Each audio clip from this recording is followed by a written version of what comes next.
అందరికీ నమస్కారము. నవరాత్రులు శుభాకాంక్షలు. దసరా నవరాత్రుల్లో సందర్భంగా ప్రతి ఒక్కరు అమ్మవారిని ఆరాధించండి. అమ్మవారి అనుగ్రహానికి పాత్రలు కండి. నేను ప్రతి సంవత్సరం దసరా నవరాత్రుల్లో అమ్మవారికి లక్ష్మీదేవి మహాలక్ష్మికి చీర ఇచ్చేది ఆచారంగా ఉంది. ఇది చూడండి, ఈరోజు నేను అమ్మవారి గుడికి వెళ్ళేపోయే ముందు ఇవన్నీ ప్రిపేర్ చేసుకున్నాను.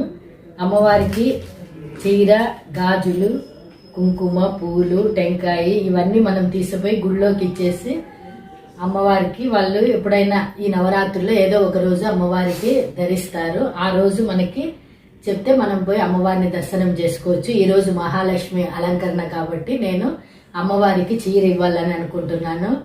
ప్రతి ఒక్కరూ ఈరోజు అమ్మవారిని లక్ష్మీదేవతను దర్శనం చేసుకోండి. ప్రతి ఒక్కరు అమ్మవారి శ్లోకాలు, అమ్మవారి యొక్క పారాయణం చేసి అమ్మవారి యొక్క అనుగ్రహానికి పాత్రలు కండి. ఇది చూడండి, ఈరోజు ప్రతి ఒక్కరు మహాలక్ష్మిని నిష్టగా ఆరాధించండి. Thank you very much.